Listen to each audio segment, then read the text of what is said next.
Good evening, everyone, and welcome to Friday Night Young at Heart, featuring nursery rhymes, stories, songs, poems, Mother Goose, Aesop's fables, Lewis Carroll, limericks, larks, epics, stories of the great operas, and such.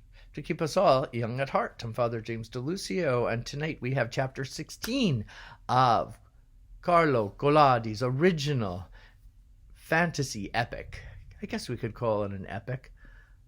Pinocchio. So remember, it is not this Pinocchio that we're engaging with this day. No, out with him.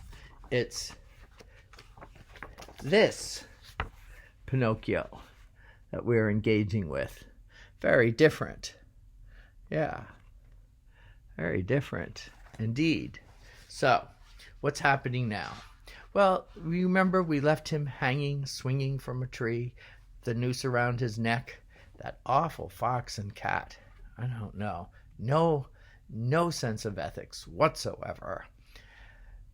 Well, it just so happens. Remember when he was running away from them, he had come to a house, and there was a beautiful young girl with blue hair there, and he tried to get into the house. She couldn't. She said that she was dead and that everyone in the house was dead. No one could remember this, and that she was waiting for the beer to come and take her away. Well, she wasn't exactly honest, because now we find she's actually a fairy. Why did she misrepresent herself? Or did she?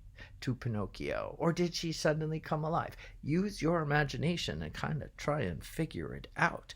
All the same, she sees Pinocchio from her window. You know, she has great vision. She can see far off into the forest. And so she sends a falcon to the tree, feeling pity for the poor puppet, and says, look, use your beak, bite off that noose around his neck, let him fall to the ground, and then tell me if he's alive or dead. So the falcon does as instructed. He comes back and says, I can't tell.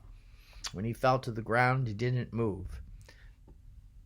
What happened? So she says, well, I want to see if I can do something for him if he's alive. So she calls her poodle, her pet poodle, who always stands on just two legs and is dressed like in ornate French Baroque costume. It's described in quite detail. It's quite too much to my way of thinking, but all the same, the poodle takes a carriage described as the color of air and with cushions inside made of ladyfingers and custard.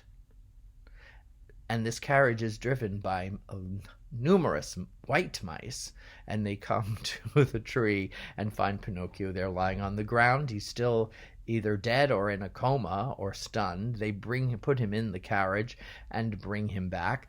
Now again, there's a little footnote in my copy. Is this really made of ladyfingers and custard? Is the carriage in the color of air? Perhaps blue, as in the sky.